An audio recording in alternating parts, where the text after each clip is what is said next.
Good morning, everybody. This is Eric Lofholm. I want to welcome all of you to our morning sales boost call.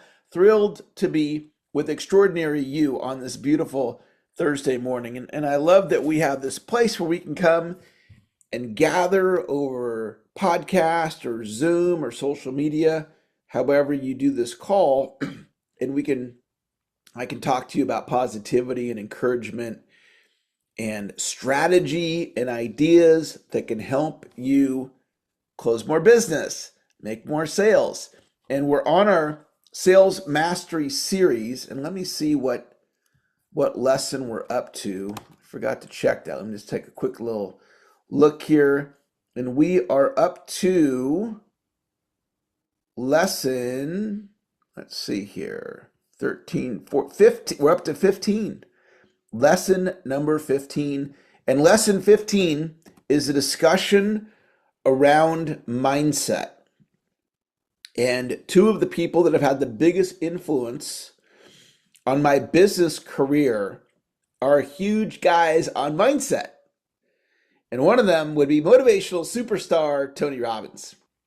Tony Robbins is huge on mindset, as is Donald Moine, my sales mentor, as is Steve Hardison. Some of you know that name. He's the ultimate coach.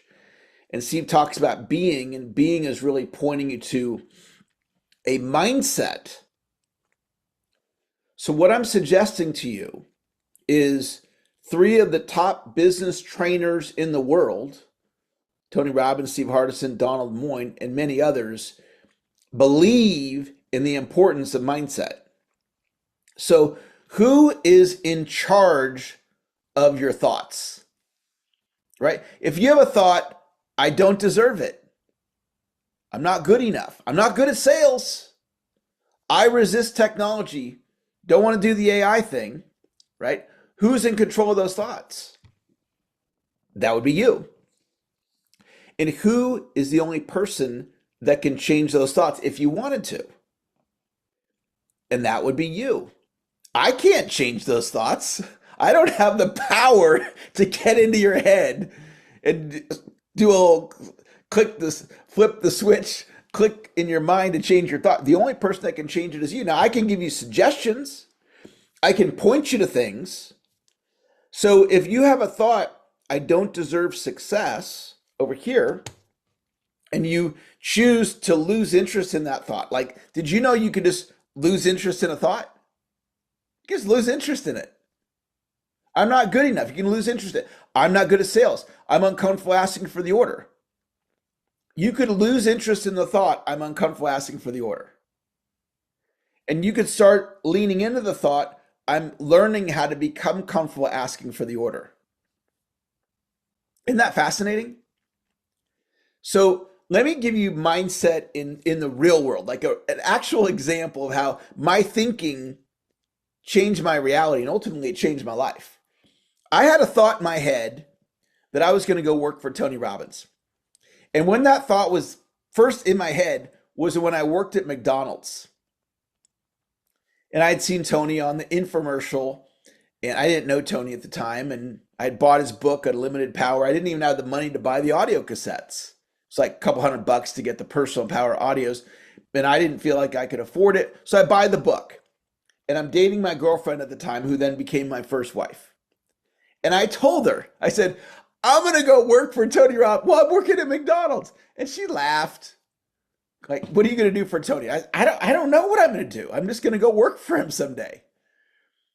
And so years passed and we got married, and I ended up down in San Diego, and my job fell apart, and Tony's corporate office is in San Diego. And I just literally walked in. I found his office on the internet, and I just showed up, walked in, and the receptionist greeted me and asked for an application. I filled it out, and I got the call for the interview. And after the interview, they called me a couple days later, and they're like, "Yeah, we're not going to hire you." But see, I had the thought, I had the mindset, I'm going to work there, and they point blank said, "We're not going to hire you." So I heard that. It wasn't like I was in denial, but I'm like, okay, I went in the front door. That didn't work. Let me come in through the basement. Let me come in through the window. Let me come in through the ceiling. Let me come in through the side door. Let me come in through the fire exit. And I don't have time to get into the whole story of it, but the bottom line is I got hired because of a mindset. I mean, think about it logically. You apply for a job, they say thanks, but no thanks. You go, oh, okay. And then you just pick up and you go to it, you apply for another job or you start a business or you, whatever. You don't like go back again. I mean, you could, but that's probably not what we do.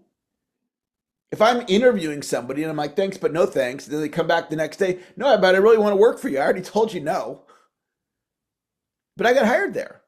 It changed my life from a mindset. So when I prospect somebody and they quote unquote ghost me, meaning they don't respond,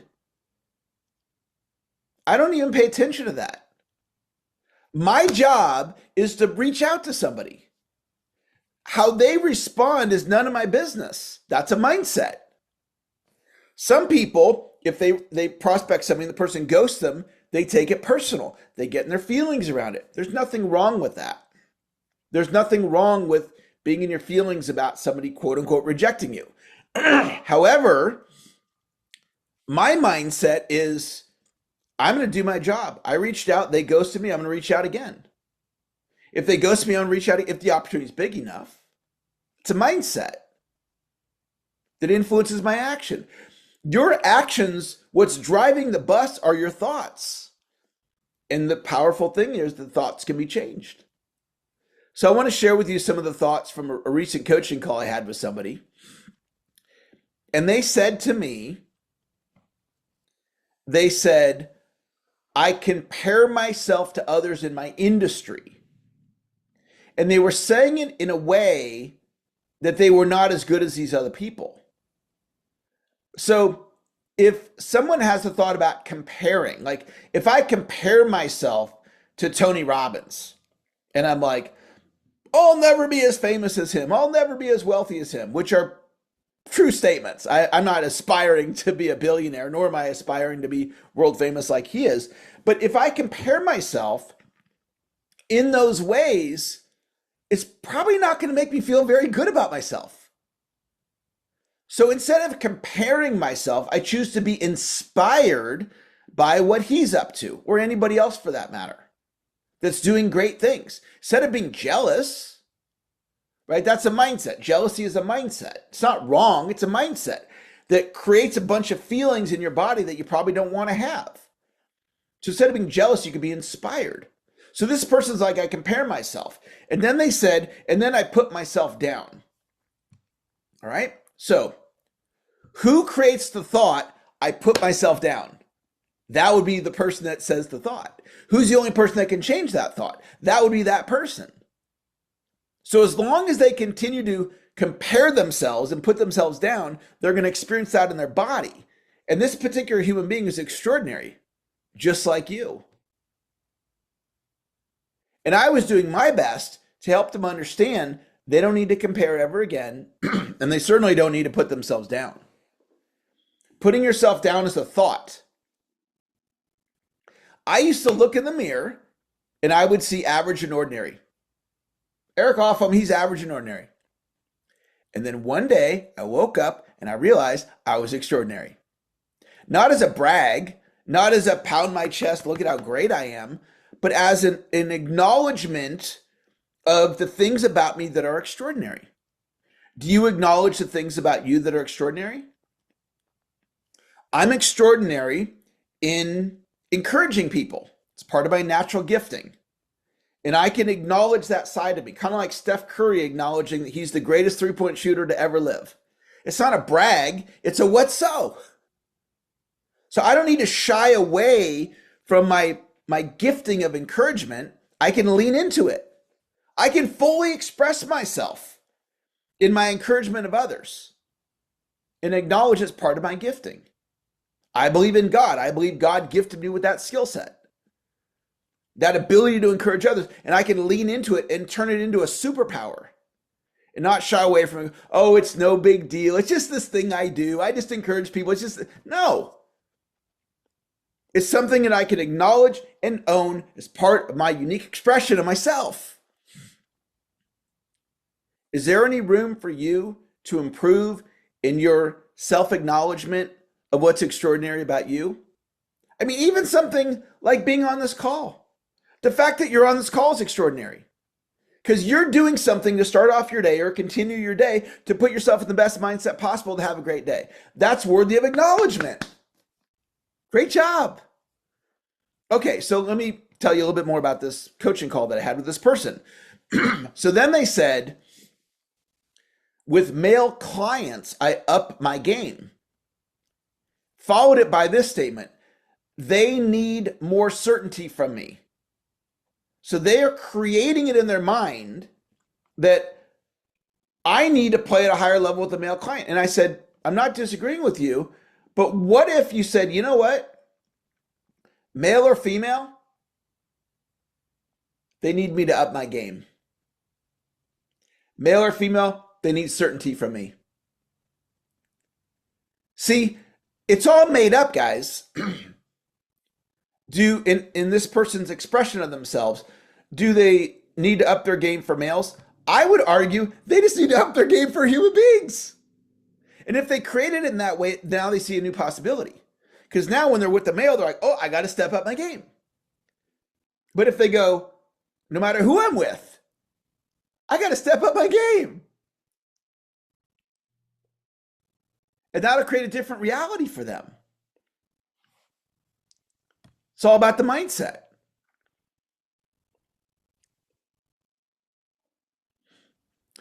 I had a business failure. I shut a company down in 1995. This is before I became a sales trainer. I've been a sales trainer with Eric Lofholm International since 1999.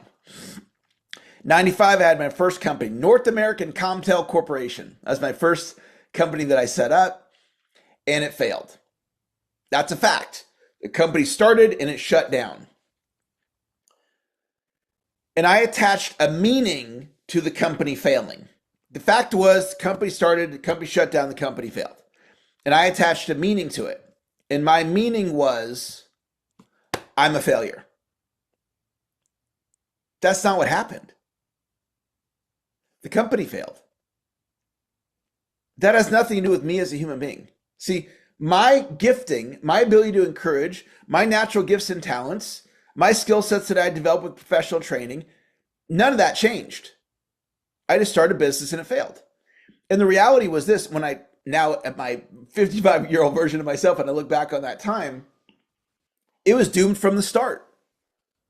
I had a business model that had no chance for success. So here I am starting a business that the business model's broken. And so the company failed. And then I took on, I'm a failure. And then I blew up my marriage. And then I became homeless. And then my car got repossessed. And then I went through bankruptcy. And all of this incredible pain that I put myself through because of a mindset of something that wasn't even true. Is there anything you're operating on in your life right now that's just simply not true, but you're operating as if it is? Like, I don't deserve success. I'm not good enough. I'm not good at business. I'm not good at this. I'm not good with money. Well, if you say you're not good with money, have you ever tried? Have you ever taken classes to learn how to be good with money?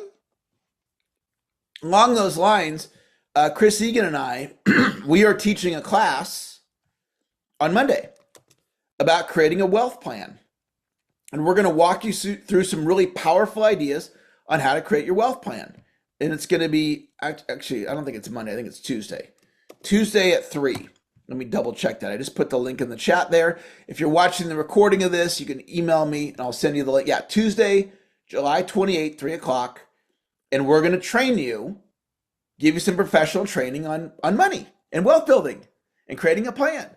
So if you're like, well, I'm not good with money, have you ever tried? Maybe you never tried. You go, oh, maybe that's not true. And you start, here's, I'm going to wrap with this thought. Doubt your doubts.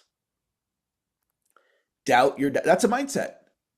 Doubt your doubts. Thanks for showing up today. It's great to be with you guys every morning. I appreciate you being here. It's going to wrap our call. Dr. Renee, have a great rest of your day. Thanks for joining today. Alan, great to have you. Armand, thanks for joining today. Bob, great to see you. Kathy, great to have you. Chris, thanks for being my partner and team teaching with me next Tuesday. Dennis, 7. Doug, great to see you. Thank you guys for the emojis. I need the encouragement just like you guys do. I love getting those emojis. Ed, thanks for joining today. Eric, work on those referral muscles and the mindset, Eric. You can have the mindset that you become one of the greatest referral getters in merchant services history. You could live into that mindset, Eric. Frank, thanks for joining. Gina, great to have you in class today. Greg, thank you for joining today. Holly, thanks for being here. Izzy, great to have you today, Izzy. Jacques, thanks for joining. James, great to have you here. Jeffrey, thanks for joining. Joanne, thanks for joining today. Joe, great to have you down in the Orange County area. Karen, thanks for joining. Kim, thanks for joining. Kimberly, have a great Zoom today. Lynn, thanks for joining. Marcus, great to see you. Max, MVP prospector of our community. Michelle, thanks for coming back. Nargis, great to see you. Pam, thanks for joining today. Rose, great to have you in class. Russ, you're going to have a great day today. Sheila, thank you for joining. Sheila, you're one of the elite trainers in the world today. Transforming people's lives, Sheila, with your words. That's how powerful you are. Shell, thanks for joining. Shell, you're going to get those 2 books done. Sherry, thanks for joining. Hope you come back. Stacia, thanks for joining today. Thomas, you're an elite coach. Urban, great to have you in class. Yvette, thank you for joining. Have a great day, guys. Talk to y'all later. Bye-bye.